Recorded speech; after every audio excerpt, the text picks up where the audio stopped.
So working to minimize wildlife crime incidents in eastern region of India, comprising 10 states through 2 offices at Calcutta as well as Guwahati. Responsibilities include inter-area intelligence collection, investigation, enforcement operations, capacity building of government agencies to combat wildlife crime, custom inspections for export and import, as well as awareness programs. Imparting wildlife crime handling training to staff of West Bengal, Assam, Tripura, Arunachal Pradesh, and Nagaland states, as well as Bhutan, along with Border Security Force, Sashastra Seema Bal, and allied agencies in northeast, eastern region of India. Before moving to Wildlife Crime Control Bureau, he served as a Deputy Conservator of Forest Silviculture, Department of Forests, Andaman and Nicobar Administration,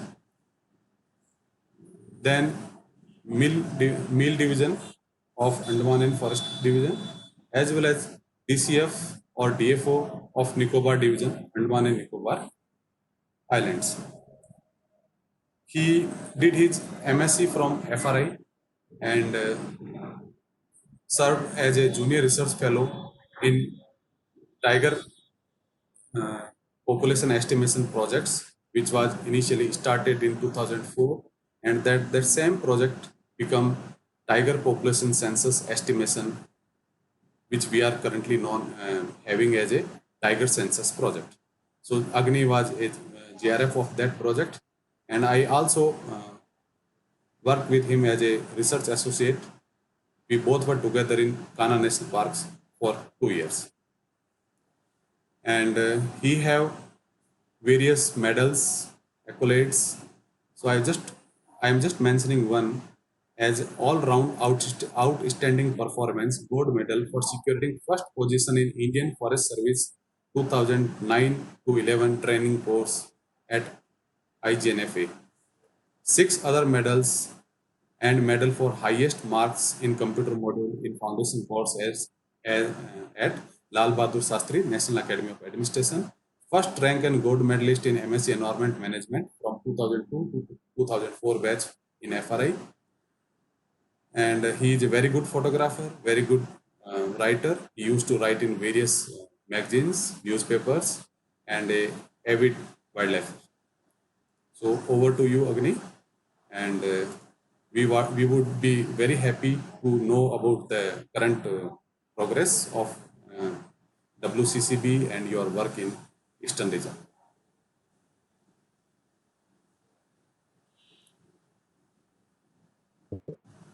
Am I audible? Yes, you are audible. Yes, okay. Right. So, thank you very much for the kind words and introduction. So, I would like to share my screen. Let me try.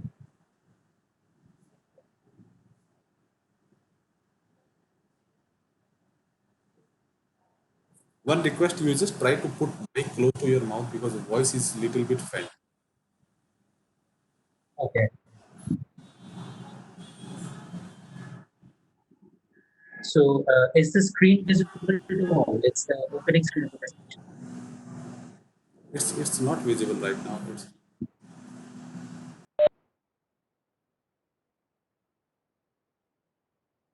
it?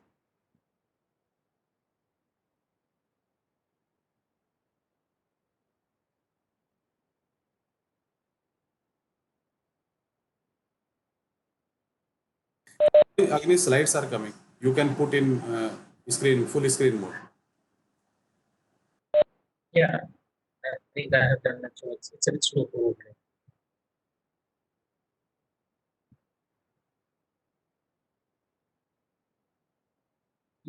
You're mute, I think. You're mute.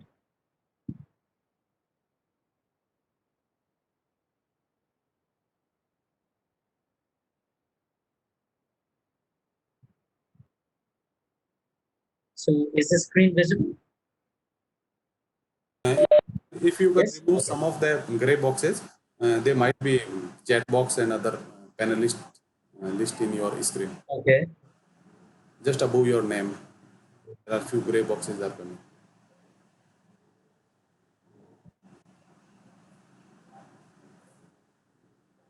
Yes, you can start now.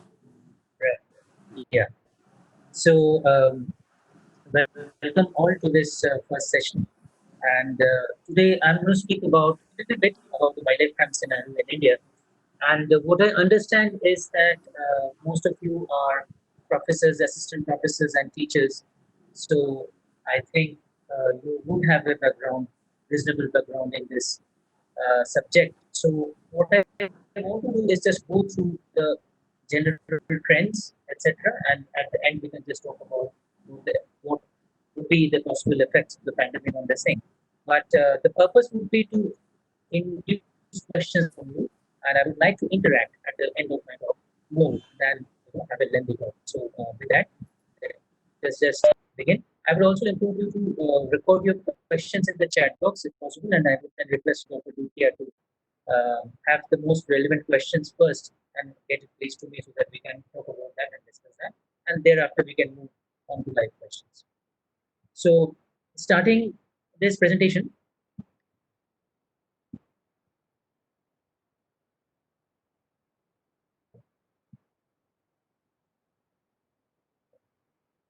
yeah.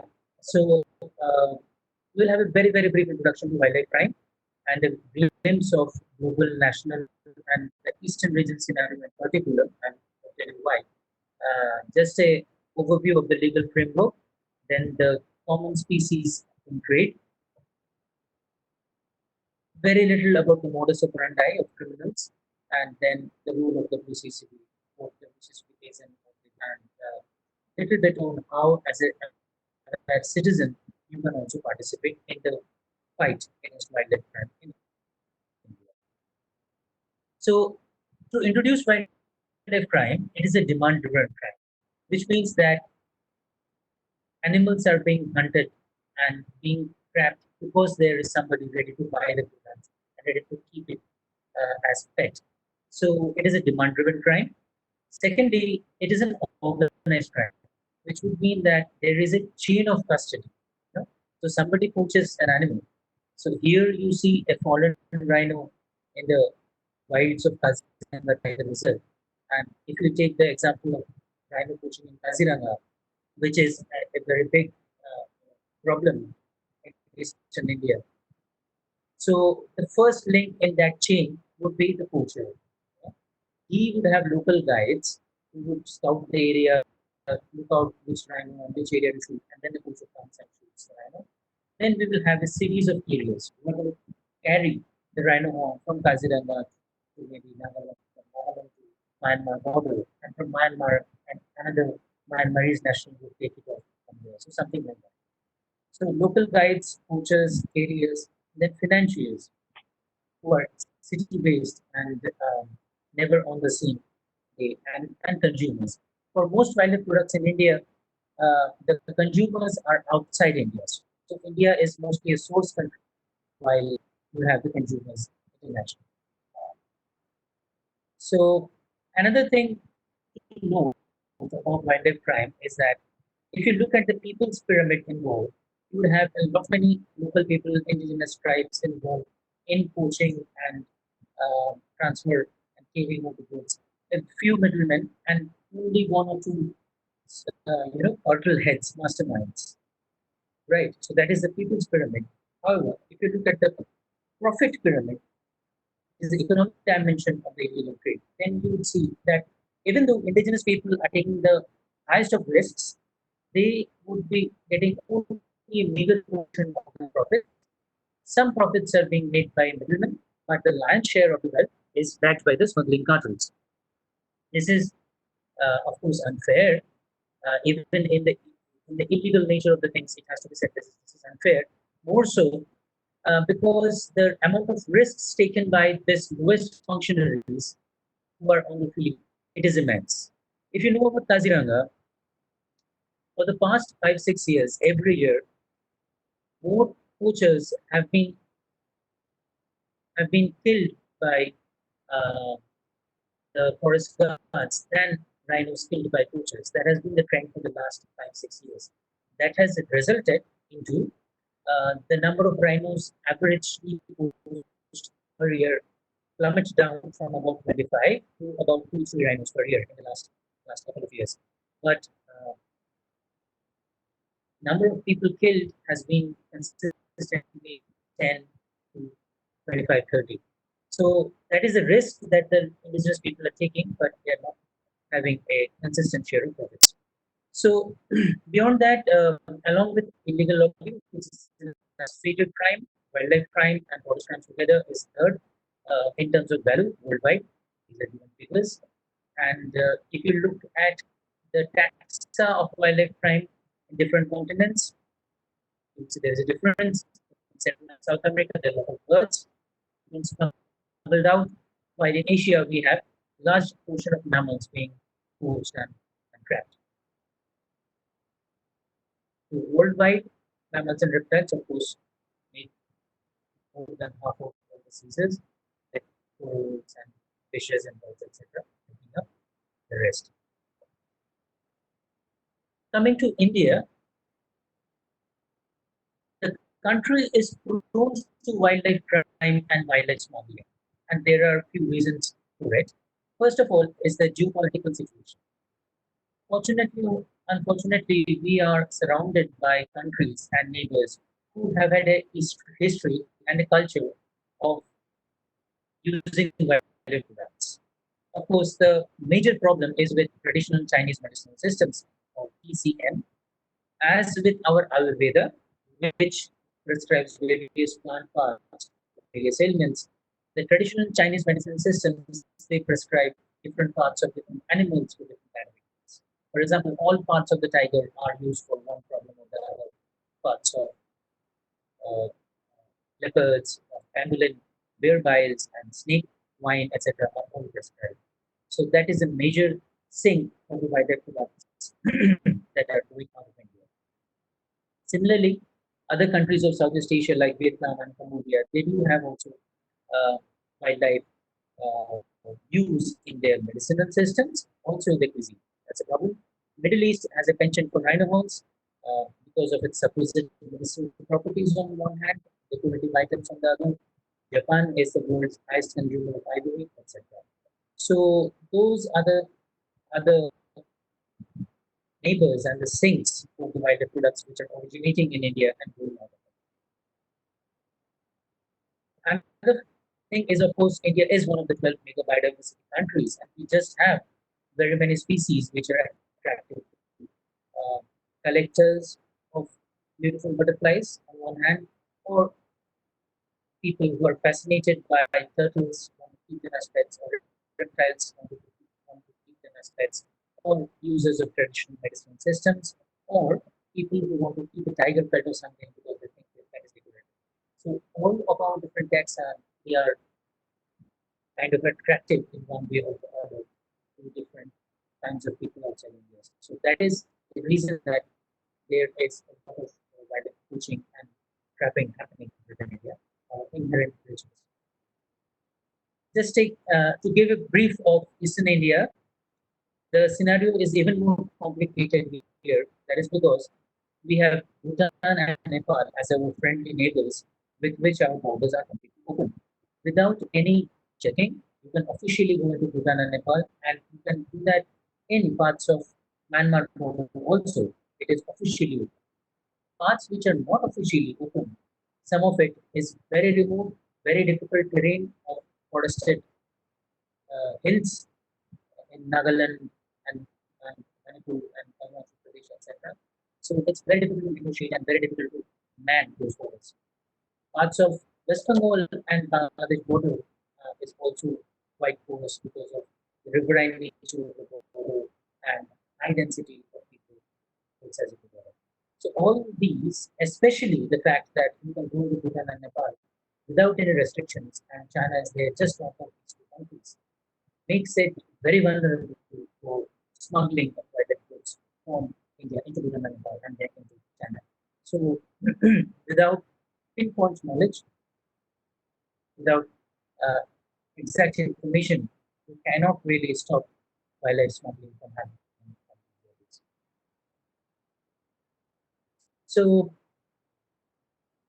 the other thing for Eastern India is that we do have many high value species, so to speak, because of course wildlife do not have a value.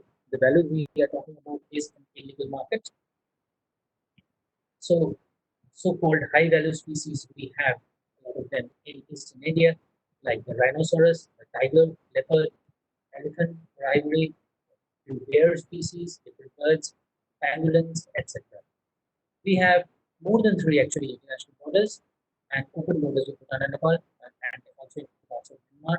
And the other thing is extremism in Northeast India, which makes for easy availability of arms. That is a big factor contributing to crimes like poaching of rhinos and Kaziranga.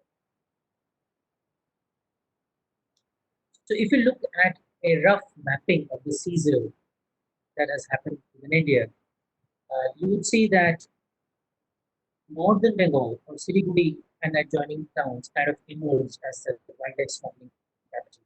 Tigers being poached in Madhya Pradesh, star tortoises being trapped in Maharashtra, leopards being poached out of Rajasthan. A lot of them do travel to North Bengal to get into Nepal, Bhutan, and get into China. That is the thing. Even marine wildlife products from Andaman and Nicobar Islands or from Tamil Nadu coast comes to Calcutta, comes to the North Bengal regions, and then get into Nepal and Bhutan. So that is the scenario.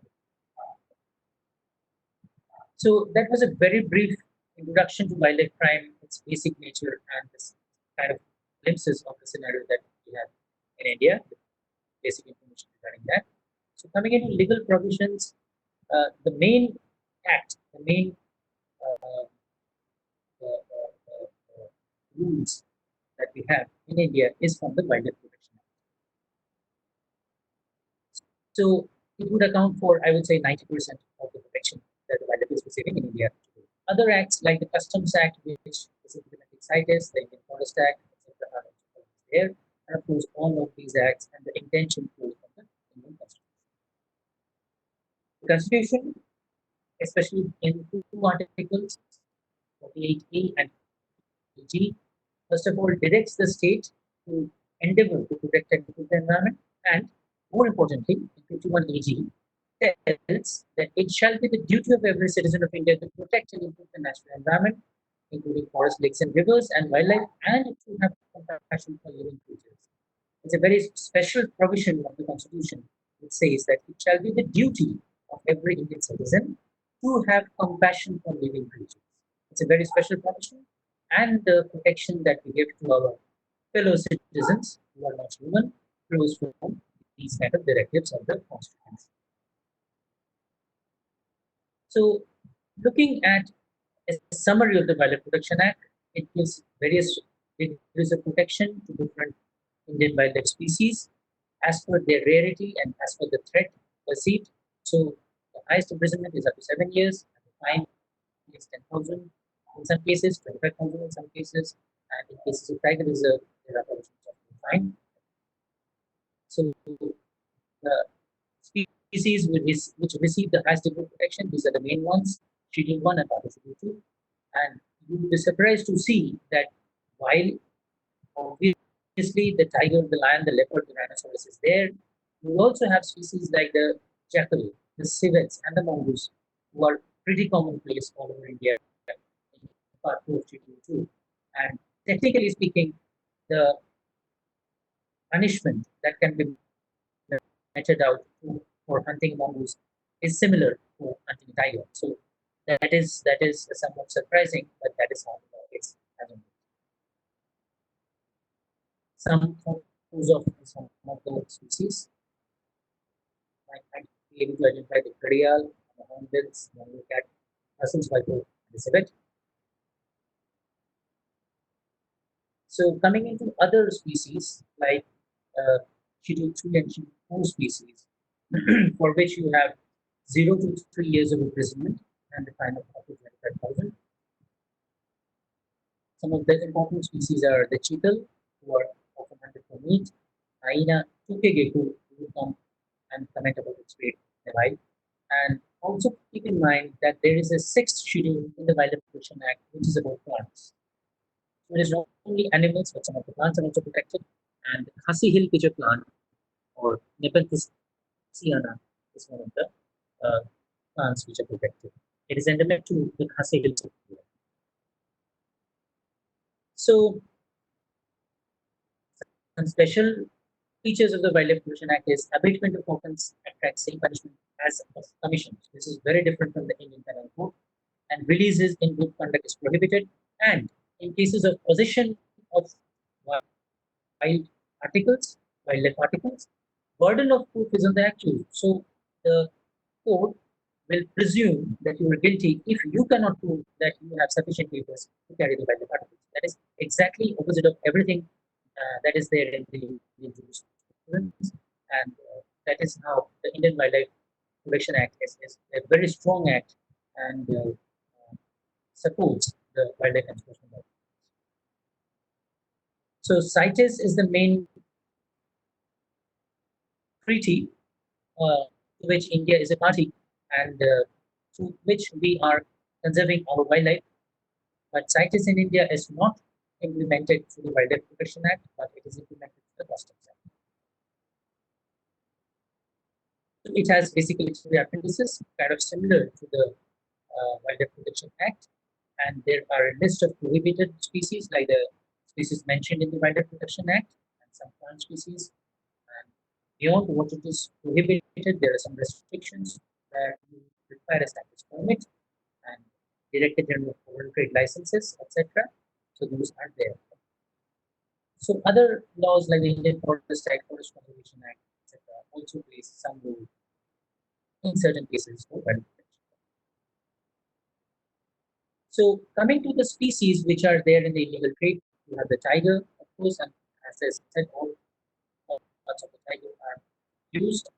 With the tigers becoming rarer, leopard bones, leopard pelts, leopard veins are also getting used, and sometimes we find seizures where leopard parts and tiger parts are mixed. Rhino horn, we have developed a little bit on that. On your screen, I hope you can see a very intricately carved glass which was carved out of the rhino horn. And in the Middle East, you believe that if you have any portion or vines, anything in that glass, it is infused with the medicinal, supposed medicinal properties of the rhino horn. Ivory. So ivory, a lot of demand is from Japan, as I said, it is from China also. But for ivory, there is some part of the demand within India also. To come back to that, let us appreciate a very good step taken by the Chinese government about 4.5 years back, in which they have closed more than 100 government ivory workshops. And there are other signs also that China is getting a little bit through wildlife and through conservation. And there is every chance that after this COVID pandemic incidents, there will be less wild meat consumption and less marine animal consumption in China. So I was saying about ivory demand within India. So on your screen, I hope you can see it's a lot of Indian gods and goddesses made out of ivory. This was a seizure by the Wildlife in Calcutta, and of course, it is very evident that the clientele is within India. Also, this was 2015. There are other communities which prefer to give Kangan to ivory if they can. That's its status symbol during marriage. So, this puts pressure on ivory trade and elephant populations. Pangolins, by sheer numbers, this is the most trafficked mammal on the earth right now. And the Singapore customs and Hong Kong customs are seizing pangolin scales by the tons, literally by the tons.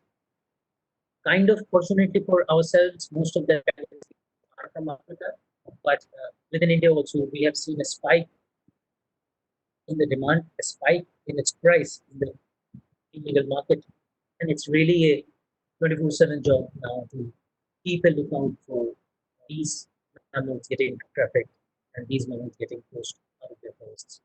So the scales which you can see on your screen is supposed to have medicinal properties. It is also used to make a ceremonial suit for the Chinese god Sions, and because the scales supposed to protect you from evil spirits and the like. So that is also a pain for man. You have traits from the musk deer, which is a protected animal, and then we can come to the red sanders. Red sanders, which is found only in a few districts of India, has been seized by almost all cities and union territories of India, and it tries to get out of India in various forms, and sometimes also in luggages, in small pieces. Another very interesting incident that has been happening for the past 4 or 5 years is captures of snake venom jars. So these jars getting caught mostly in West Bengal, sometimes in Northeast, sometimes in Bihar, of white crystalline solids in jars. Sometimes it also has cola colored liquids. And we have some pamphlets along with that, sometimes some labels which says Red Dragon Company made in France.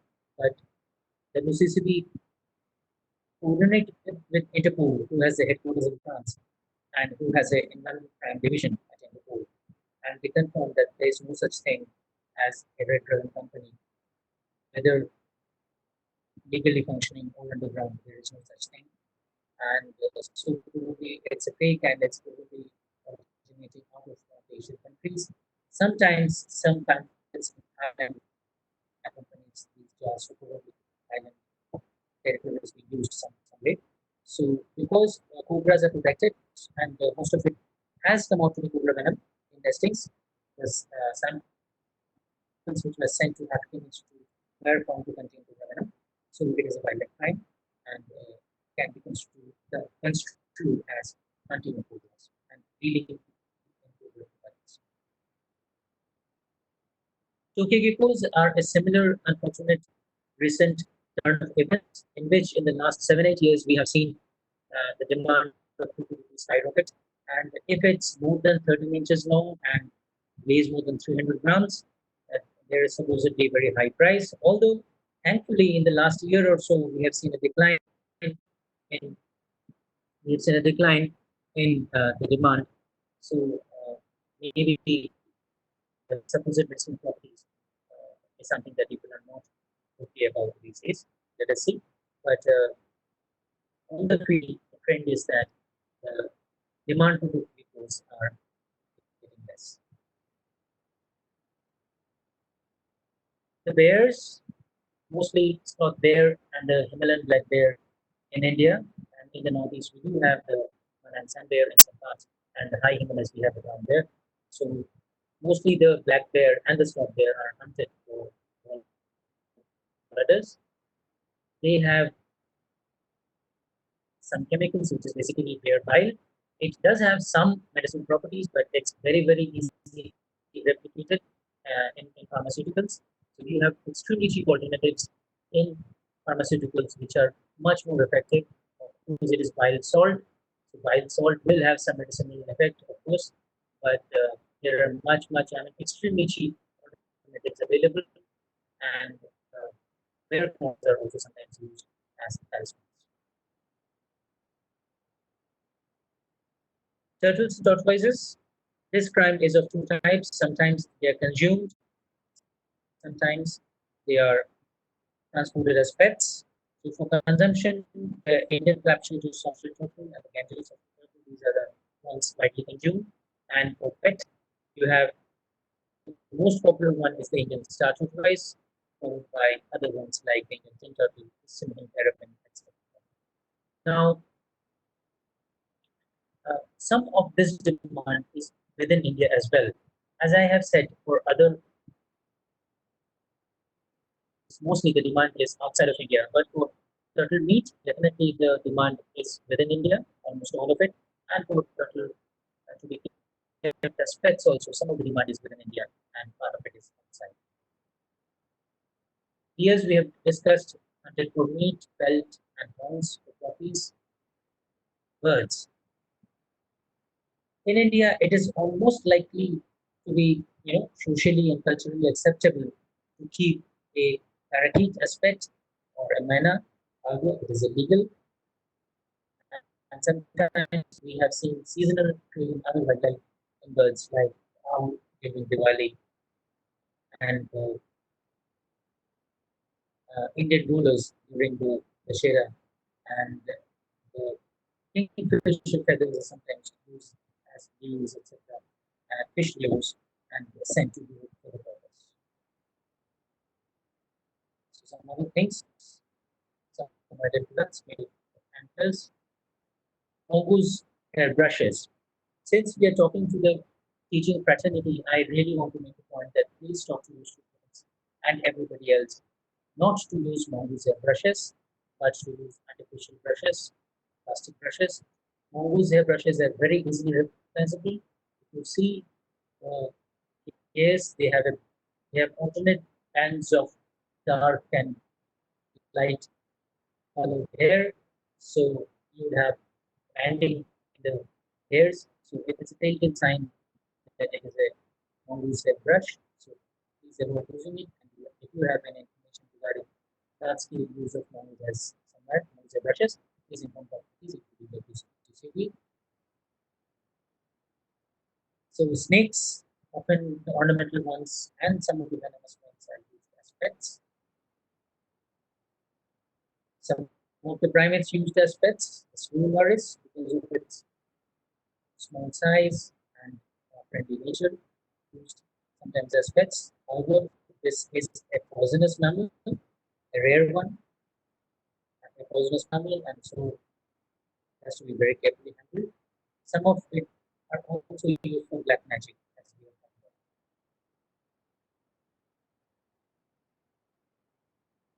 about. Reptile skin products are different types, and then marine products like sea cucumber and prawns, seahorses are all banned and protected by the Wildlife Protection Act.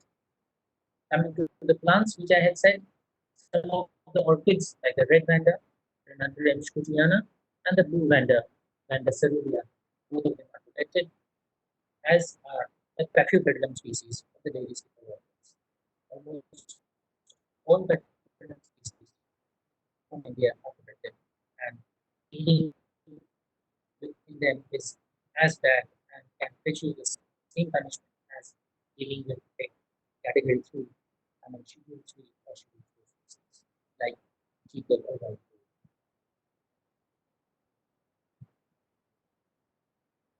Coming to modus operandi, very briefly, tigers are trapped by leghorn crabs, by gunshots, by snares, which are sometimes meant for tigers, sometimes meant for herbivores, for meat.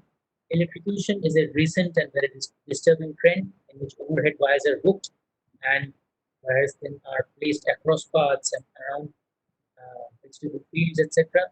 So deers and wild boars are killed if they touch the wire instantly. Tigers are also killed, and in very unfortunate incidents, forest guards have also lost their lives. That is one thing. And countrymen made homes covered with fat and blood, etc. Makes the tigers and wild boars come and nibble, and in the process, then it explodes within their mouth, killing the animal from a very long drawn blood loss. So those are the human methods that we are experiencing. However, poisoning by pesticides take the cake because a lot of tigers not likely to use their senses of smell for detecting anything else in their unwanted hills.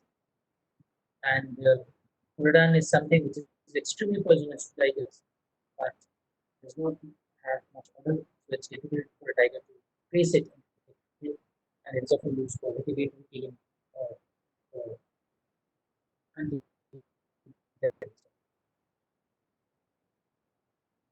So if you look at the international map of tiger path street, you will see that Nepal border in northern India is very, very important.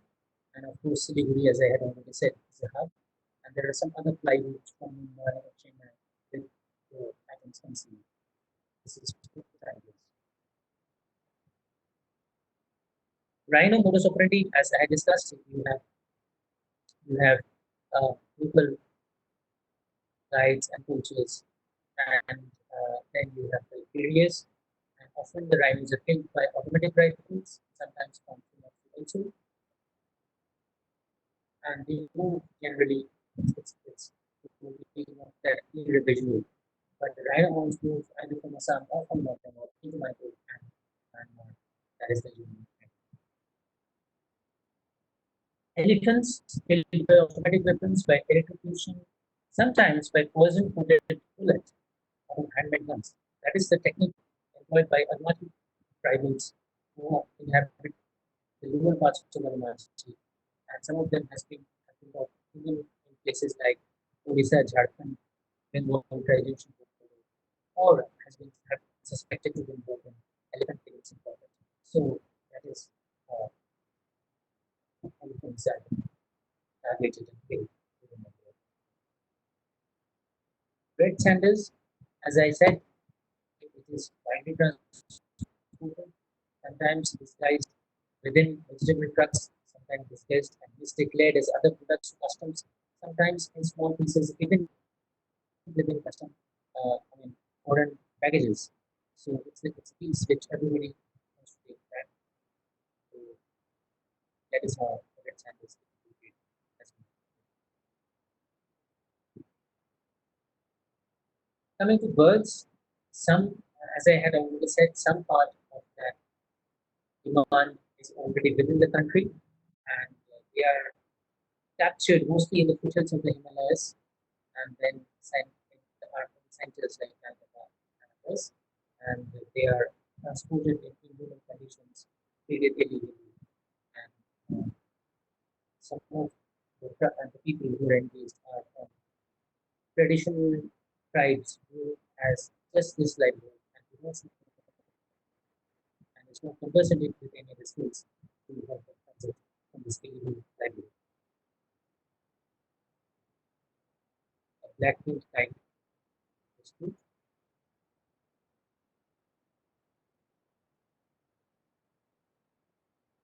So Tukey of course, it's a clandestine trade, like arms, like gold. So there are personal contacts and then handing over goods and money. So turtles and tortoises, they are caught in Andhra Pradesh, the river systems of Andhra Pradesh, in UP river systems, in Odisha, and they transported largely into Bengal, where the major consumption is. And sometimes we also have snake hatchlings and snakes, even large snakes, being transported.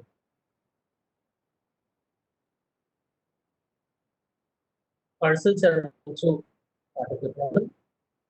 Here we see pangolin scales being transported into Manipur border, from which they can be easily transported across. And as I said, kingfisher feathers and other feathers of elephants, they are being used as fish lures in Europe and America and in the East End. International consignment of orchids within CITES is also a violation. So, in guise of the species which are exotic in India and allowed for transportation and trade, like budgerigars, lovebirds, cockatiels, etc. Some of the Indian birds are misdeclared as lovebirds and cockatiels and then transported through the public transport, like rails, motorways, etc.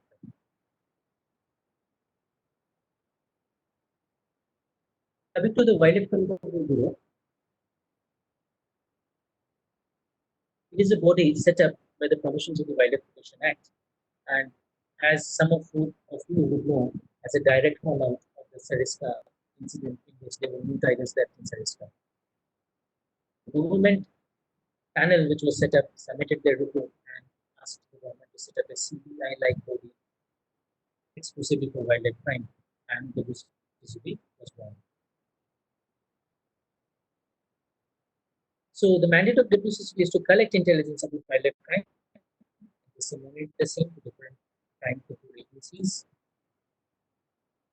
create and maintain a crime data bank, crime coordination between enforcement authorities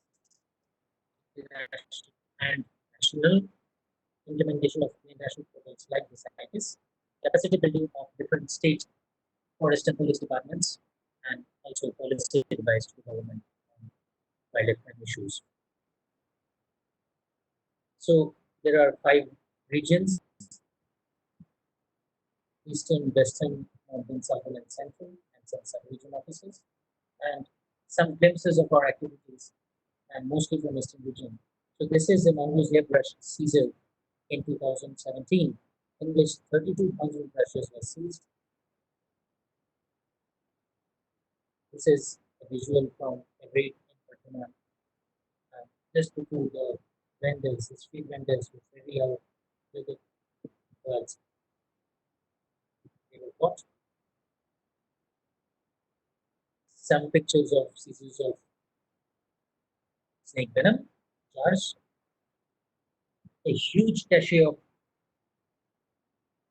soft shell turtles, almost 1800, caught one night in 2018, and the truck which was carrying it was also seized. So similarly, what we are doing today, the WCCB conducts different types of awareness programs. Some of them are for the uniform services, like as I said, the parts of Bengal border with Bangladesh is quite porous, parts of other borders of Northeast states are quite porous, and if the personnel from Border Security Force or SSB does not even know how a panel scale is going to look like, then there is no chance of that being caught. So we do conduct a lot of sessions with the border guarding agencies. We do conduct sessions with the state forest services where they try to understand how to go about putting a wildlife crime properly after its information received, so that there is conviction at the end of the crime. Pictures of some of the trainings. We do publish pamphlets for awareness. We publish our training material and awareness material. I'm sorry for the, I'm continuously getting feedback that the audio is poor. I think my internet connectivity, which is poor in Calcutta after the cyclone. So that is the thing. I have not been able to join you with Wi-Fi, so I think we will have to kindly bear with the poor audio quality. Kindly bear with it. So we do publish pamphlets also. This is an example of a bilingual pamphlet from North Bengal, which we have published. So coming to other enforcement agencies, there are very, very many who has some has direct, some has indirect role in wildlife crime fighting. But the primary agency who is responsible remains the State Forest Department and the wildlife wing. So beyond that, we have the PSF, the SSB, the CITES authorities, police, RPF, because wildlife is often transported through the railways, Coast Guard, Indian Railway, Indian Tibetan Border Police, etc. Very many agencies are involved. To summarize, if you look at the poacher and the carrier as a striker in a cricket game, then the short fielders, the fielders who are chosen around the batsman, are like the forest department of the state, the police of the state, and other agencies in their presence. They are the closing fielders. If the striker manages to put the ball through these closing fielders, then you have fielders in the deep, like the Army, Navy, Coast Guard, BSF, ITBP, etc., in the unauthorized exit points, general border of the country, and the customs at the authorized exit points, where we have authorized export and trade, and along with the customs, we have other agencies like BRI, who are the enforcement and intelligence wings of the customs, or we have CISF, who have CISF at the airports, etc. The WCCB also is a body who is a site management of the certificates, and we also have some presence in the customs.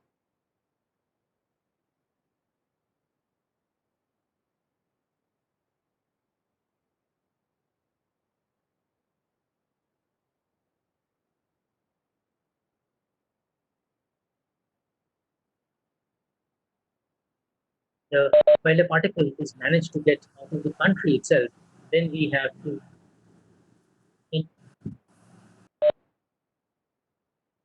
I hope the connectivity is back.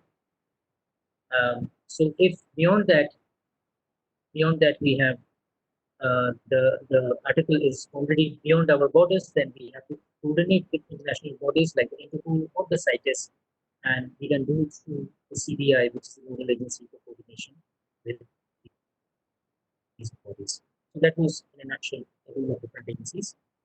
So we do have very many agencies, and some of them are specialized on something like intelligence collection.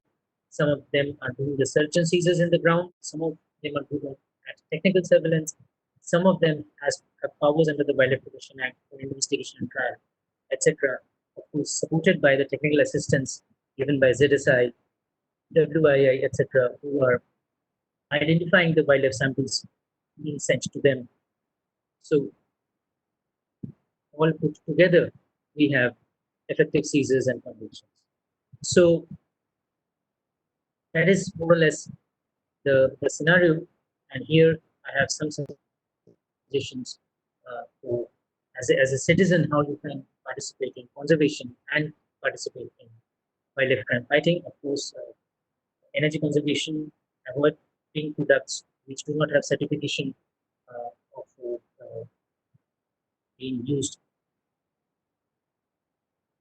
in a sustainable manner, spreading awareness, reporting crimes, also participating in actual ecotourism activities around forest areas, which would give the communities around those forests something to conserve those forest and wildlife areas. And also, if you have any contact in railway stations, bus stands, border areas, do activate them. We can sometimes tell you about smuggling activities, smuggling activities, and movement of unknown people in forest-friendly areas, villages, which can be the precursor to poaching. You can also look at if you have access to forest areas, different traps laid inside, and the presence of wandering tribes who are often involved into petty wildlife crime sometimes into serious wildlife crime. So those are the things that you can have a look out. You can monitor if it is a new area and then inform the local forest authorities, police authorities. Wildlife crime control numbers are also there in the website. These are some examples of the traps which you might find in the forest. Traps. So some of the contact numbers and also the wildlife forum of West Bengal, wildlife forum. And beyond that, you can of course search the internet and find very many contact details of different zones and offices of wildlife crime control and the local. So that is what I wanted to say and give you a glimpse of the wildlife crime that is happening in India. So now, thank you very much. So Agni, in quick, you can give a little bit of one or two liner on the impact of COVID on the wildlife crime. Just try to connect this lockdown and right. Yes. So we have been monitoring the situation since this COVID pandemic broke out, and interestingly, what we see that a lot of migrants and laborers, as you are aware, have come back to their villages, and a lot of those villages in India are forest-free villages. Some of them are next to wildlife habitats. So, without any livelihood options, without anything else to do, also a lot of these laborers, a lot of these people have gone out and engaged in local hunting. This is a bit different from the organized poaching that I was talking about. This is bushmeat hunting for basically cooking. That is one aspect of it. The other aspect is also for kind of recreation. Who were not in direct need and immediate need of animal meat. Some of them have also gone out for recreative recreational hunting.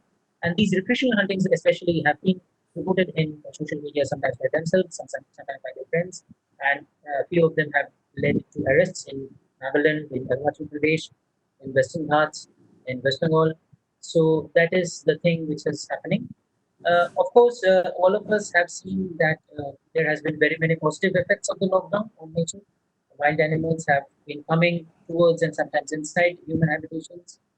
Elephants in Rajaji, leopards in Rajasthan, all that, and the water quality in the Ganges, in the Yamuna in Delhi, the air quality in Calcutta, in all other metro cities, the summer temperatures in Calcutta all have improved drastically.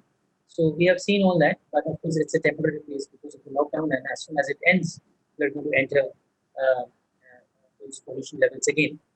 But those huntings and all that, that is something which is adversely impacting the wildlife. But the organized crime, because there are no public transport available, because there are very few transport on the road, the organized crime has taken a very big hit. And the organized crime is very, very low right now. And the other thing that I want to say, which I also mentioned during the presentation, is the requirement and the demand for wild meat. I think that is going to be lower post COVID because there is a perception that this might have come from wild animals, which might be true, which might not be true, but there is a perception. So, because of that perception, wild meat consumption should be lower post COVID. Good. That's what I want to say. So we have received few questions. I will take one question, which is one is very normal. Somebody like Dr. Ashwini Sharma want to ask, which is the most watched animal in the world? Only one answer, one liner answer you can give. Right now, it has to be the pangolin. Okay. There are 8 species of pangolins, some from Africa, some from Asia. So especially the African pangolins, they are getting very heavy. Next is from him also. When poachers are caught with animal products, generally how is it decided as to under which act it would be booked? I mean the Wildlife Protection Act or any sect of CRPC. Please clarify. So like when you are catching any poacher, which act will be Yeah. applied first? CRPC or Yes. Crime Control Bureau? Wildlife your act. Yes. So yes. So the IPC and the CRPC is our basic code, and all the other acts which have been enacted after that, be it Wildlife Protection Act or be it the Narcotics Act, etc. These are also so all special acts they prevail over the code. Okay. Am I audible? Yes, you are audible. Yeah, right. Yeah. Okay. So the special acts they prevail over the code. So the Wildlife Protection Act has much more and much stronger provisions than IPC when it comes to wildlife crime. The IPC has only provisions like destruction of public property where you can classify wildlife, etc. But the Wildlife Protection Act is much stronger, has much higher punishments. So of course it is an obvious choice. It's the Wildlife Protection Act which is applied. But the animal has to be in the schedule, in one of the schedules, the animal or the plant has to be in one of the schedules, or the crime has to be taking place in one of the protected areas declared by the Wildlife Protection Act, that is, wildlife sanctuaries or national parks or tiger reserves or community reserves or conservation reserves. So, for the Wildlife Act to be applicable, it has to be either the animal or plant being included or in one of those protected areas. Then you can apply the Wildlife Protection Act. Otherwise, you have to apply one of the other. Okay. Next question, last question is what is from Kakoli Banerjee. Sir, what is your idea on wildlife trade of horseshoe crab, mostly dominant in Sundarbans and Odisha coast? More clearly, the extraction of blue blood. Yeah, so it is one of the species protected by the Wildlife Protection Act. But what we understand is the horseshoe crab. There's some understanding that its blood has some medicinal properties, and it is the blood is specifically collected for that. So what we understand that the trade has gone down considerably in the last 2 years, and that may be wrong. I mean, it may be just underreporting, but the feeling is that data is that a number of cases have gone down. So right now it is, I mean, if there is any detection, of course, the perpetrators can be booked. but I don't think any cases have been booked in the past few years because of this. Hello, Sumit. Yes, ma'am, please. I have a question. Can I ask a question? Yes, ma'am. Agni, she is Professor Rita Singh or professor from our department. Hello, Mr. Please. Agni Mitra. Yeah, it's very nice lecture, and we have been working in the Eastern Himalayan region, or all the states, in fact, on the cycads. You know, cycads is one of the scheduled species, and since last Yes. 10 years, what we have seen, the whole population is gone under the garb of palms, and though it is a scheduled two species. Right, and nobody is paying attention. Of course, people are paying attention to much showy species like red sanders or nepenthes, though Cycas pectinata is also an endemic species. And the same way it has happened with the cephalotaxus and taxus. You know, the taxus is anti-cancerous, and the whole population has been wiped out. Right in the center of the Guwahati IIT, there was one of the world's largest specimen that has been cut off, and none of the forest department, anyone has given any attention to it, despite me and my student who is from Manipur. We have been writing to the forest department. We are not allowed to enter in the forest, but the smugglers, it is an organized crime. And I know of the whole organization of this crime, in which many IAS, their wives, they are all into it. You know, so I am bringing this to in your knowledge, since you're part of it, because this is a national heritage. You know, the cycads are there since Certainly. Jurassic. So, yeah. So, right. So, Professor, I do understand totally your concern. So, what you gave is very specific and actionable information. So, if you can specifically connect that information to me, and I can, of course, make the concern act on that. So, that would be great. And the other thing, what we need to appreciate is that the forest department in almost all states are understaffed, and there is lack of awareness also. As you said correctly, that people might not be, some of them might not be bothered because they might not also be aware that even within the department that this is also a protected species. And I mean, some will be aware, some will not be aware. So we do continuously do trainings and sensitization and all that. But yeah, like all departments everywhere, these have to happen. Why So I I'm think it saying, would be best that you give this information to me one to one, and Mhm. then let me act on it, and let's see where we can take this. I would like to suggest one more thing, because you have been sending your specimens Yeah. to BSI or WII, where people are Yes. not aware of these species. Nobody is working on it. So you should identify, in fact, in India, which groups are working in this, and therefore it's better to put them into the loop. You know, that is very important part, because It's true, but yeah, the thing is that the CRPC, it has mentioned something called expert agencies. Hmm. So if you declare an agency by act as an expert agency, so Hmm. the scientists do not have to come compulsorily to the report. So and the reports have much higher value. So ZSI, Hmm. BSI, they have been declared as expert agencies. Hmm. Right Hmm. now, group.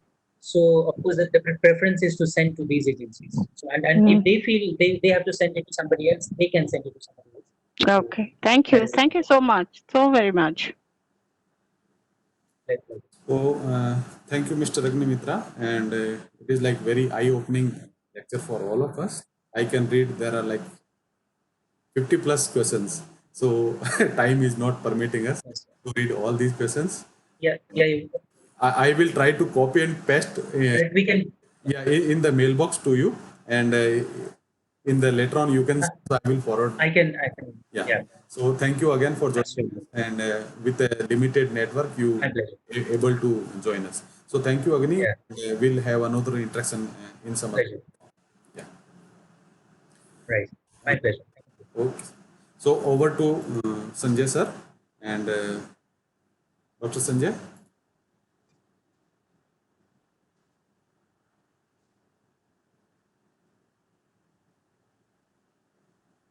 Dr. Sanjay, your voice is not.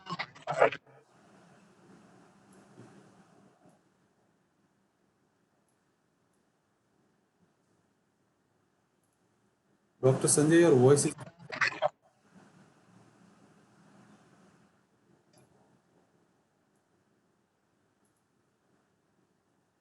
If you can remove your headphones, your voice can come.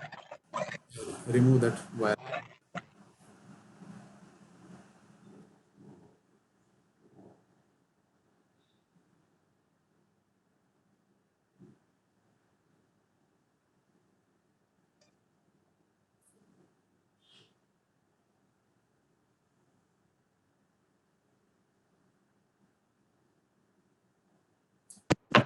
Hello. Yeah, voice is going. Boli. Okay. Okay. Okay. Thank you, Dr. Sumit. We have Mr. Sanjeev Sarangi with us.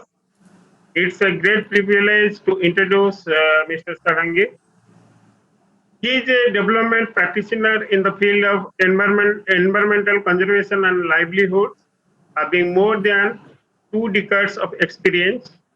Currently, he works with Indian Government Services as Associate Vice President and heading the theme Natural Resource-Based Livelihood Programs. His work focused around critical fragile landscapes in India. Mr. Sarangi did his master's career course ABCD, Asset-Based and Citizen-Centric Development from Coding International Institute, Canada, and executive leadership from IIM Bangalore.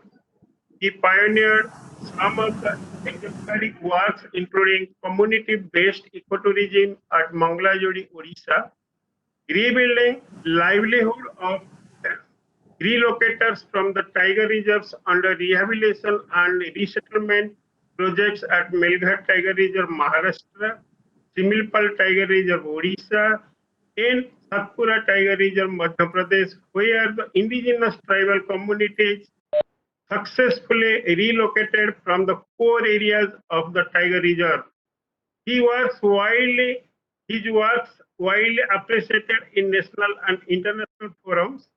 He is UNWTO awardee 2018 for innovation in enterprise for the ecotourism at Mangalajodi near Chilika Lake, Odisha. This United Nations World Tourism Organization Award is a very prestigious award.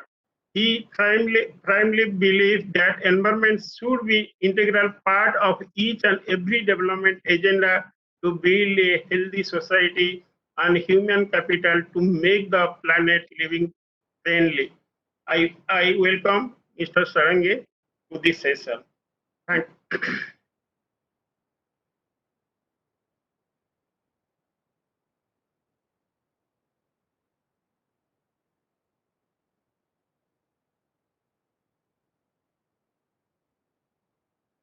Thank you, Dr. Sanjay. So am I audible right now?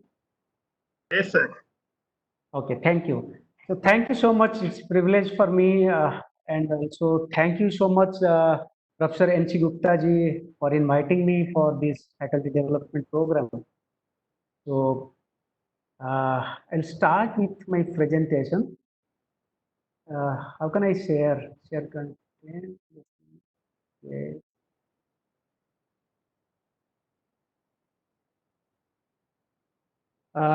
So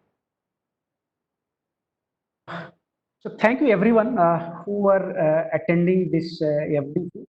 So namaskar from me.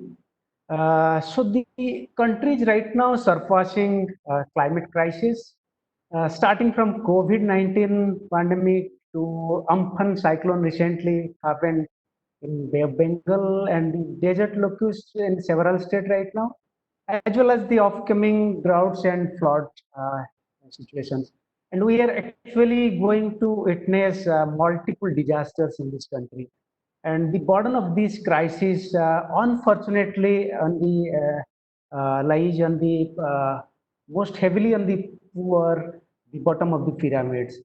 And World Bank report 2020 says this year alone, 40 to 60 million people will push to severe poverty.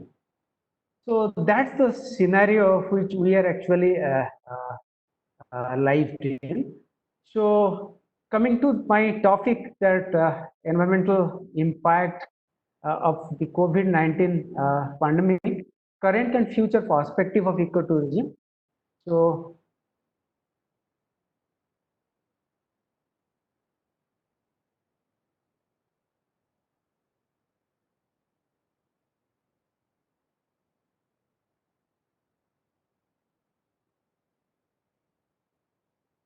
I'll just brief with one to slide about us. So I represent Indian Gramin Services, one not-for-profit Section 25 company. We are a 34-year-old organization. We are working around sustainable livelihoods for the marginalized rural as well as forested communities across 12 Indian states. So our vision is Kayam Rozgar and Khushhal Parivar. It means sustainable livelihoods and prosperous households. So we are working for creating Khushhal amongst the Parivars, the impact community we are working with a mission for incubating innovation for sustainable livelihoods. So currently we are working with 7.6 lakh households across 47 districts and 176 blocks, including 15 aspirational districts with 29 live projects. So this I want to skip definitely because Dr. Sanjay already spoke about. So flashback on COVID-19, what is happening? So if you see the tourism landscape across the globe, the world is facing unprecedented social, economic, as well as environmental emergency. For last 2-3 months, totally the tourism business is in halt. Sorry, sir. Sorry, sir. Sorry. You can put the presentation in full screen mode. Yes, thank you. Thank you. So the tourism and travel is one of the most affected sector. As you all know that tourism is arguably one of the fastest growing sector across the globe. And for last 3 months, this sector is almost affected and on halt. And the prospects for the year is downgraded several times with high level of uncertainty. So this is because of the current pandemic situations, and international tourist arrivals declined 58% to 78% as per even WTO report, and also 100 to 120 million direct jobs at risk who are actually offering tourism services in many other ways at the ground. And 100% worldwide destinations right now have introduced travel restrictions. They have their protocols to address and redress the pandemic situations. So if you see this slide, last couple of months, there are many photos and videos are viral in several social medias. This gives a different perspective of the lockdown, because for last few months we are actually listening about lockdown, shutdown, containment, quarantine, isolation, and many other things, including social distancing. Sorry, actually, this is physical distancing for me, and also the green, red, and orange zones. But while doing so, we have seen the photos of the Hindu posted the Malabar large spotted civet in the Western Ghat areas, and also the down to earth, the Japan situation where the citizens along with the yes, they are actually roaming around, and the NDTV shown about the Saharanpur story that the snow-capped Himalayan rocks seen from more than 200 kilometers Saharanpur. So what does it mean? because nowadays we are actually realizing the artificially the air quality index is actually appropriately well for the human community, because nowadays we all are locked down, we are in home, working from home, as well as the vehicles which actually creating a lot of congestions earlier. Right now the road are free and the malls are closed, and the kind of crowd actually created and the market and every public places is significantly in the reduced situations. So that may be the situation, but if you see, this scenario is actually not the long-term scenario which we are actually envisioning. This is the intermediary scenarios we are looking after. But to ensure that, it needs a lot of transformation, the community resilience, and the behavioral changes of the citizens, which are actually going to hold it. So COVID-19 actually giving us a lot of learning. We need to learn from this scenario to be resilient and respond appropriately. And you see that, I'm just going through this slide, as you all know that what ecotourism is all about. It's a kind of conservation of natural resources. It may be land, water, a river, mountain, mangrove, wildlife, all the flora and fauna, as well as the local communities, and interpretation between the nature and the communities. So, as for the international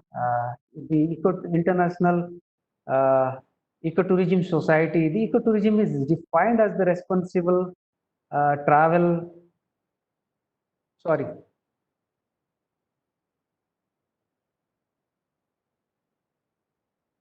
responsible travel around natural areas that conserves environmental which sustains the well-being of the local community, local people, because they are the key stakeholders of that natural resources they are protecting. At the same time, it involves the interpretation and education.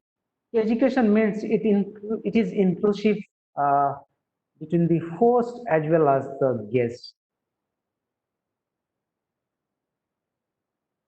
So as for UNWTO, the key principles of ecotourism, because the ecotourism landscape is actually believing, and that should be.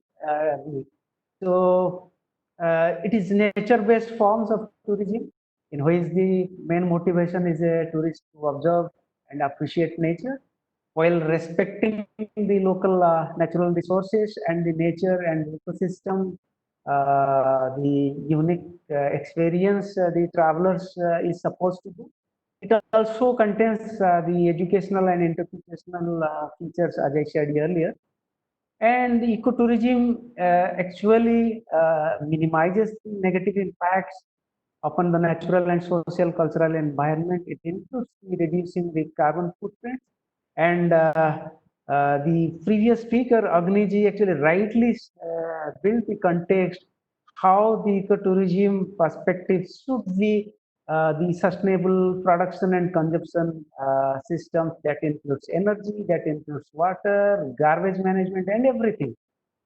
And also ecotourism generating economic benefits for the host communities, the local communities, the key stakeholders, and the organizations and authorities who are managing, who are promoting the natural resources, the ecotourism in the natural resource areas and the landscapes for with a aim towards conservation. And it also providing alternate employment and income opportunities for the local communities. Though conservation is one key area, but along with the livelihoods through ecotourism, which actually have enough potential to create alternate employment and income opportunity for the local communities to hold that conservation practices. And it also increasing the awareness towards conservation of natural resources, as well as the cultural assets the traveler and the host communities So this is the principles. But while realizing the current COVID situation, so recently even WTO, the highest body who is actually holding the whole tourism landscape in different forms, be it mass tourism, be it ecotourism or responsible tourism, nature tourism, or many forms of tourism. So they have started a campaign called Travel Tomorrow, because as you all know, and this is the reality, in coming uh, uh, 1 2 years, the tourism is going to face a big setback, and the tourism will bounce back. It will take around 18 to 24 months, even if more than that. So they are coming with recommendation with their climate crisis group. They have recommended about 23 recommendations for the tourism recovery from COVID-19 situation.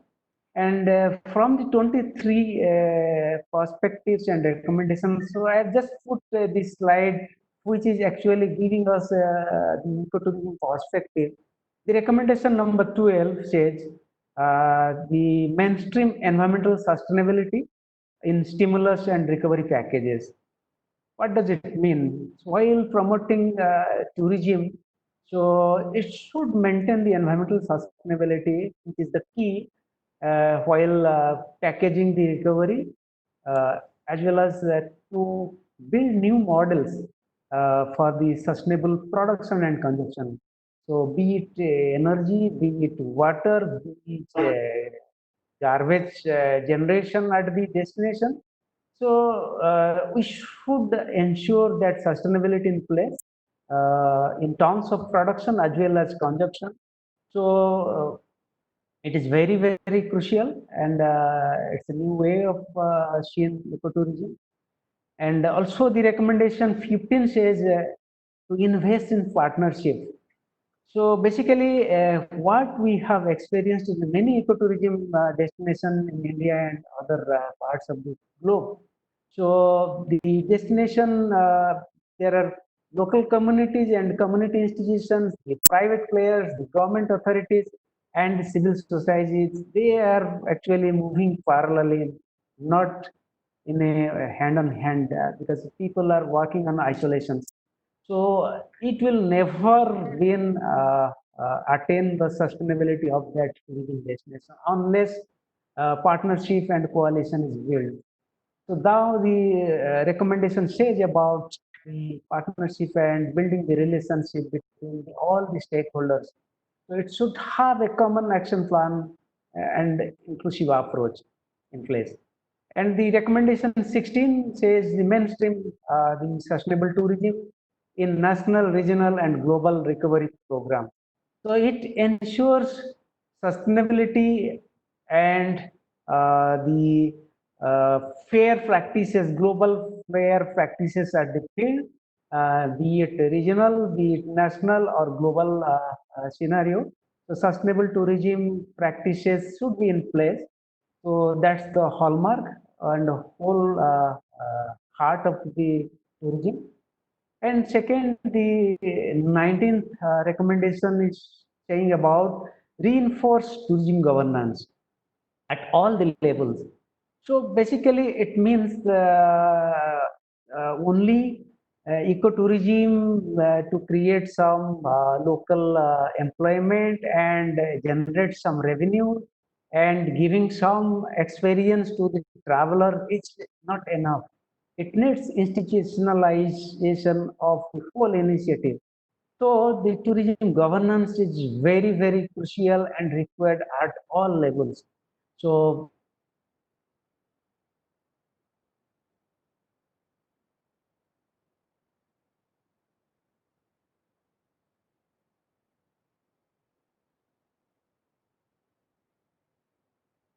uh, so that is very, very crucial to ensure the governance at all the level, so that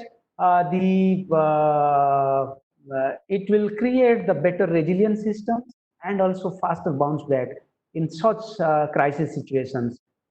So, and the last recommendation, that is the 21st recommendation, which actually very, very important at this post-COVID situation, because it says about investment on the human capital and the talent development. So basically, ecotourism perspective says about while promoting and pushing the ecotourism at the community level, it needs a lot of talent development in the form of advanced skills and newer skills to create equal opportunity for the local youth, and also building climate champions at the ground, because the current as well as the past ecotourism form definitely is going to change in the post-COVID situation. It needs a lot of technology infusion, talent acquisition, as well as the newer skills to repositioning the ecotourism. So that I envisions in future of ecotourism in the new normal situation. So few factors actually which is very, very important and crucial for me as in I experiencing for past 3 months. So the ecotourism at any fragile ecosystem and the natural protected areas and the biodiversity restoration importance area. So ecotourism is need lot of trust building, because for me trust is a new currency. Trust of the travelers as well as the trust of the local host who are providing and extending and experiencing the uniqueness of that destination. And again, reassurance is very, very crucial, and it's a prerequisite. What does it mean? Reassurance basically, what happens in the COVID-19 situation, everyone is having a hidden fear, because no one is actually knows who is actually COVID positive or asymptomatic or whatever. So reassurance is required in ecotourism destination, be it from the host side or from the traveler side. For example, if a traveler is coming from Delhi and interested to visit one of the ecotourism destination at Kerala, so the traveler has to assure to the host community that he is complied with all the COVID protocol and he is COVID free. That reassurance is very, very essential. Otherwise, there will be a fear factor amongst the host community, because they don't know who is coming, where is coming, what is his travel history. And similarly, from the host side, the traveler also need to ensure, and the host need to reassure that we as a host hosting these infrastructures and ecotourism destinations, our village and we as the service provider are COVID free. The village should have the certification that the COVID free village. That kind of reassurance mechanism to be required, and it is actually going to happen, so that any traveler will come, they will have all the checks and measures with all the certificates. They are COVID free, they are free from any infections, and they are actually complying all the protocols. So that is the key. And also the traveler who is actually going to the Kerala or any other destination, so they are also reassuring that the village which me and my family is actually going to experience, the villagers and the community who is giving us food, where we are actually going to stay, and all the recreations and all the experience are duly complied with the COVID-19 situations. And similarly, the new normal will be the new norms. In tomorrow, while we are traveling, all the COVID-19 protocols, be it traveler or be it host, so the COVID protocol definitely must come. wherever we are going outside, we should have a mask. And also will ensure that physical distancing at the tourism destinations as well as while walking with and experiencing with. And also the personal hygiene at the core. And similarly, the protocols should be addressing the social stigma. Nowadays, a lot of social stigma actually creating at the ground, and also it will actually continue. A lot of behavioral changes is required. Otherwise, people will see a person who is actually infected earlier, or whose family members were COVID positive, and who is coming from Surat or somewhere else as a migrant who came back from the destination to his home. So people are looking in a very different manner. So that social stigma will work on. So, but as a protocol, that new age of working in the new normal, the tourism service provider at the ecotourism destination need to ensure that kind of counseling and communication and IC materials to build the awareness and build the capacity of the host, as well as the educating the travelers uh, to actually crack down that the social blend. And also now the regime, how I see that it is actually clear that there is going to be uh, the area, there is going to be the era of ecotourism or nature-based tourism or community-based tourism in a smaller destination or lesser known destinations, or the important destinations which is fragile, which is virgin area, where the crowd is less, because mass tourism is going to be hard for over than year or two. So mass tourism will not actually coming back very soon, but the people will prefer mostly on domestic rather than the international tourism, yes. And also to prefer the shorter distance and also less crowd ecotourism destinations because of the current situation. So that is going to happen. So I can see that the repurpose and repositioning is very much vital and very much required to build new kind of skill set, new kind of technology assistance, and a new ways of looking at ecotourism from the experience from the past. So because the mindful travel would be preferred right now. So that will be the key for ecotourism. So in that way, actually, I am seeing new normal is going to happen. And the way forward, for me, four pillars, which is very much crucial to actually build the architecture of ecotourism in coming days. One window is the safety, security, and sanitation, which is the key, which is the hallmark for the ecotourism destination. So the destination should ensure that safety, security, and sanitation, what I just earlier described about the kind of feelings and trust is required and reassurance is required.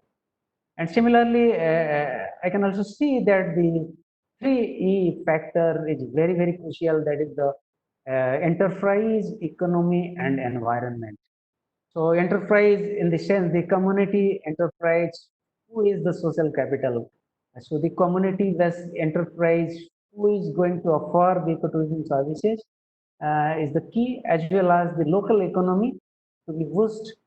It should not be the hotelier or resort owners going there and just for the business purpose, setting up their infrastructures and do the business and hiring people from outside. But it should be local economy, the local community will be trained, skilled, and they will actually offer and own the whole tourism enterprise. So local economy is the key, and that it should be environmental compliant and the environmental sustainability be the inclusive part of the three. And similarly, the four P's. when I say that the tourism governance and the sustainability is required, the four P's are vital, because one is the people, the local community, and the people who are actually engaged at different levels, and the partnership amongst various stakeholders that includes the local PRI systems, the district administration, the tourism bodies, the forests and other departments, and the local community and community institutions and civil society and private players, of course. And similarly, the policy framework should adhere with all the locally led and self-sustained tourism practices. And finally, the practice-based tourism offer will be the key. So, and finally, the inclusiveness and integral of the COVID-19 protocol, which is part of the whole offer. So all four aspects actually leading to the locally led ecotourism model. Why I say locally led? It means the local people should own it, local people should manage it, and local people should have the stake on this whole ecotourism model. And both the pillar, which is very crucial, that is the responsible tourism, and the practices as well as the sustainable tourism principle be the core of the whole locally led ecotourism model. That will be the way forward in new normal. And for the key strategy, uh, uh, the people's institution, the tourism enterprise, any smaller ecotourism landscape, who is actually going to experience the travelers, be it a fantastic landscape or mountain or fragile ecosystems like the wetland landscape or forest fringe area or any other natural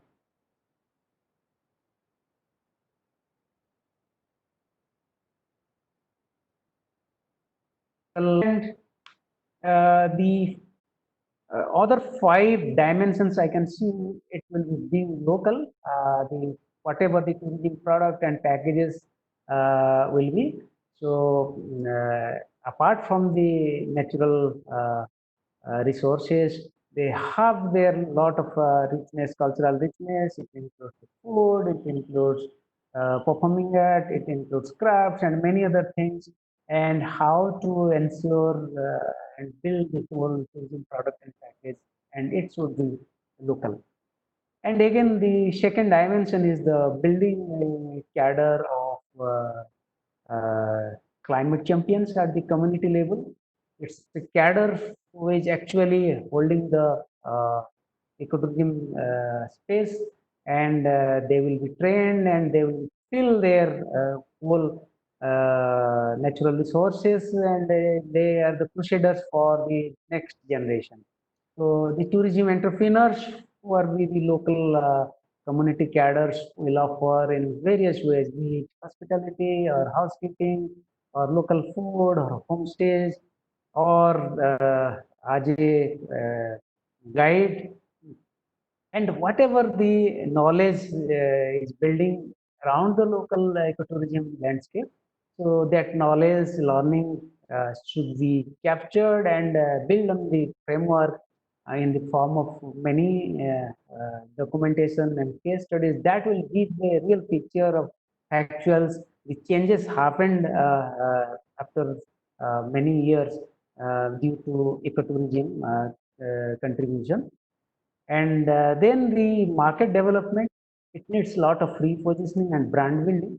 And community fast travel experience is the key. In the whole market development and repositioning, community fast travel experience is the key. So which is actually build the whole ownership of the community and the people's institution. And similarly, wherever the ecotourism is being to promote or being promoted, so it should be carrying capacity based destination promotion. because every ecosystem or every ecotourism destination have its limitation in terms of carrying capacity, be it ecological carrying capacity, be it social carrying capacity or infrastructural carrying capacity. So it should be carrying capacity based. In a destination, we should actually ensure how much tourists the village or the destination can hold. Because until unless we do that, anything beyond that actually going to create lot of damage to their destinations as well as the natural resources preserved by the local community.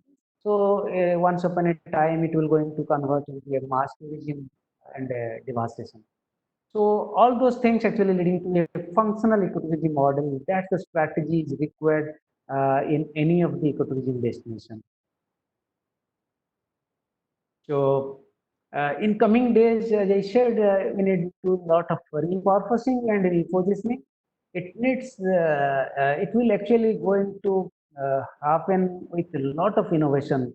So I also read in a book that whenever vulnerability comes, it creates a lot of innovations.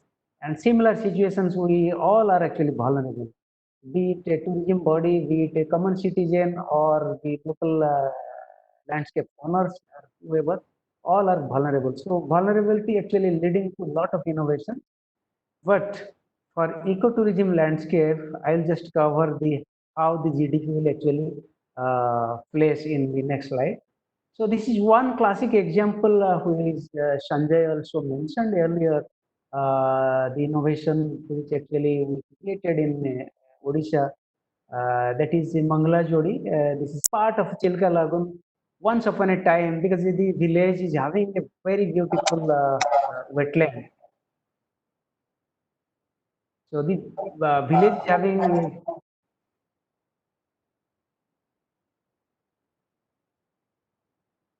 am I audible? Yes, Sanjay, sir. I am audible. Yes, sir. Yes, sir. You Okay, are audible. okay, thank you. So, okay. Mangala Jodi is a village and the bank of Chilka Lagoon. The village is having a fantastic wetland. Because of that feeding habitat, many migrant avian species coming from various parts of the globe during the winter, as well as the wetland hosts a lot of resident birds. More than 200 plus varieties of resident as well as migratory birds actually congregated every year during winter. And once upon a time, the villagers were the poachers. Poaching was rampant, and the village was defamed. The ecosystem was damaged, and there the ecotourism initiative started, and we actually used the local communities' profound knowledge on bird life and their knowledge on the whole habitat wisely to convert them into protectors. Because once they left poaching, then the issue and the challenges of income and their livelihoods are in stake. Then we created ecotourism as a mean and a vehicle to provide livelihoods of those poachers and the poachers' families of their village, and also build resilient communities. And finally, we established the local community-based enterprise there in the form of a community-owned trust, and they are managing. They are the full owner of the ecotourism services. They are offering ecotourism services. Now the ecosystem has been bounced back, and the local village which were defamed earlier, right now it's a significant village in the tourism map in the globe. And finally, the innovation is all about the integration of all the missing dots.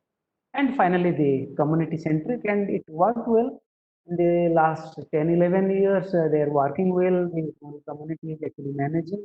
And now the government of Odisha, the Forest and Environment Department, Tourism Department, and other district administration are now extending their hands. So right now we are recently studied the carrying capacity of the tourism area. We are going to establish the self-regulation in place because this is the community conservation area. It's not a protected area, but it is the community conservation site. So we are going to establish the self-regulation in place based on the carrying capacity. So there are many examples across the globe where the community transformation happens and they are actually created history in the form of ecotourism. The key focus, as I said earlier, the local enterprise and local economy and the environment are the key. And fortunately, recently the government of India declared about the Atmanirbhar Yojana, that the self-reliant and locally led local development. So that will actually give a lot of scope and opportunity for establish the locally led ecotourism enterprise and the full tourism value chain at the ground, ensuring the local economy as well as the local environment in place. So repositioning is very much essential. While repurposing the ecotourism offer. So repositioning in the form of many other, it's a big basket in the ground. If we map it, be it the community homestay or local festivals, local food, performing art, or their local skills and nature-based experience and many other things. So, and also the traditional sport, the local villagers and youth, because in that way, actually, we are going to preserve many other cultural richness of that local destination. So, repositioning is very much essential, and it's essential to respond to COVID-19. So, it's not only the offering of any ecotourism services like the guided bird watching or safaris in the tiger and wildlife sighting side. But apart from that, the traveler is very much interested to experience the local living and the many other simpler things they need to mention. So if we actually packaging it, repositioning it very well, in that way we can actually reassure the local economy as well as reinforce and the experience and expanding the horizon of experiences. At the same time, we can create lots of local employment at the ground because many other ecotourism sites and the local villagers uh, due to the COVID lockdown and the pandemic situations, many migrant workers are coming back to their home, and now they are having many other skill set, existing skill set. So now it is an opportunity for us or the ecotourism service providers to rebuild their livelihoods through this kind of repositioning and reskilling and newer areas to acquisition of the newer talent. And yes, coexistence is possible. Many environmental practitioners and activists and government authorities says that it's only conservation, conservation, and conservation, or it's only community, community. But I strongly believe that coexistence is possible. It's a interface and strong bonding between the local community and the climate.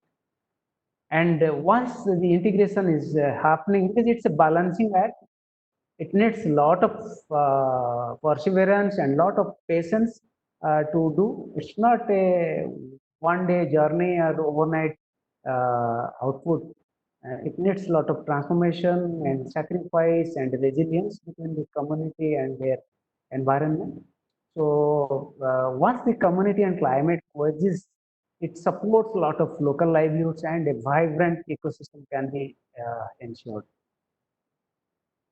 And for me, the local economy is going to be the GDP will stand on not the gross development products, but the green plus digital prosperity. So this is quoted by the social entrepreneur, Mr. Vijay Mahajan. He is the founder of Basic Social Enterprise Group. Right now, he is in Rajiv Gandhi Foundation. He is the pioneer of microfinance in India. And as for him, the local economy is going to be, the GDP is going to be green as well as digital prosperity. So green means the green skills, the green services, be it hospitality, be it any local made souvenirs or any local experiences that need to be repositioned appropriately. And nowadays, digital services is very, very essential. And as you know that we are 200 plus people right now sitting online, and no earlier not familiar with this online classes or webinars or whatever. So this is a new areas of working, and similarly the work from home, actually the digital technology actually ages very appropriately. Similarly, in any ecotourism landscape, so digital services and digital transformation need to be infused in the whole tourism packages and the services and products free, so that the local community and the local the youths who are acquiring these skills and the new areas of skill set, this is, and that will actually create a lot of connectivity and networks around the tourism value chain. And yes, we care for both people as well as planet.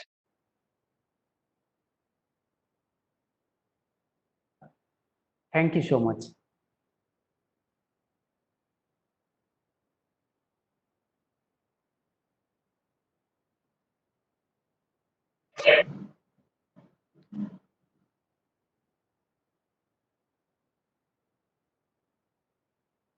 Sanjay, Yes, sir. Thank you, can I sir. ask? Can I ask you a question? Yes, sir. Yes, sir. Dr. Sanjeev Sarangi, Yes, I am listening. thank you very much for your very nice lecture. Very good lecture you have delivered, and you've Thank you. given Thank you so entire much, sir. picture. I have a question that natural ecosystem and protected species are at a great threat in these days, particularly because of the novel coronavirus. And environmental protection workers, like who are working in the national parks, sanctuaries, and who are working in the marine conservation areas, they are all are in lockdown. So these areas are basically are unmonitored nowadays. What do you think? But now because these areas are now open for the persons for illegal who are involved in the illegal hunting of wildlife. So what are the production in these areas? In the for the ecotourism activities are taken up. And my second question is that in Chilika Lake, if you see around as I was reading somewhere, around 1.5 million, 15 lakhs people's livelihood depends on that estuary, the estuarine ecosystem. So is there any great impact on the livelihood of those people? Because their produce, I think they are not coming in the markets and buyers are not available, particularly the fishery sector and others. So, and tourism sector is also greatly hit. So what is the impact on their livelihood and how those people are sustaining in those tough times? Yeah, thank you so much, Professor. And you are rightly put this question, and which is very, very vital for everyone. Uh, uh, for the first question, the natural the threatened wildlife species in the marine landscape as well as the wildlife sanctuaries. When the tourism is in halt, definitely the monitoring is going to be a critical scenario where the poachers are active in many areas, as Agni earlier told about. So that's the challenge actually. But while realizing so, we have to deal with appropriately. For example, I also strongly believe where the wildlife tourism happening, the wildlife habitat is actually greatly vigilant by the tourists, guides, and many other people. So that actually reduce the cases of poaching. Any sanctuaries we have seen. But while having said now, even if the forest department and the wildlife managers actually facing this challenge, they are also not able to monitor, and also the patrolling is actually in halt because of this pandemic situation. It will definitely a big loss for the wildlife areas. But yes, it will actually bounce back slowly where the new protocol, we need to have more aggressive in terms of creating lot of the climate crusaders and climate champions who will actually hold and who will actually trained on the importance of the endangered species, the wildlife, as well as the orchids and many endemic foods. So they will actually, it's a opportunity for us to rebuild the talents in a many different manner to create community cadre actually who will actually monitor the whole wildlife crimes and the poachings and the trade is happening. And coming to the second point that the Chilka Lagoon, yes, there are more than 2 lakh fishermen communities actually living in the Chilka Lake. It comprises of three districts, Puri, Khorda, and Ganjam districts. And where actually we are experiencing our fishermen communities, they are not able to sell their fish because traders are not available. Even if the traders are coming, and there is a fear if the trader will give them the incentive or not timely. That's the threat. And similarly, the local community is also responding us that we don't know because the trader is actually COVID free or not. He is the outsider from the cities. If through him actually, if the positive coronavirus is coming to us, so that's the scenario. But definitely on this livelihood is badly impacted, and where it will take some time to actually build the community resilience as well as rebuild their livelihoods. Thank you very much, Dr. Sarangi. Welcome, sir. Thank you, sir.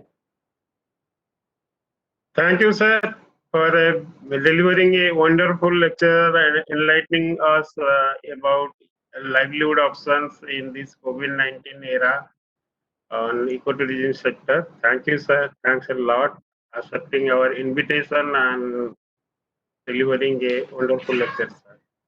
Thank you, sir. Yeah, thank you, everyone. Thank you, everyone.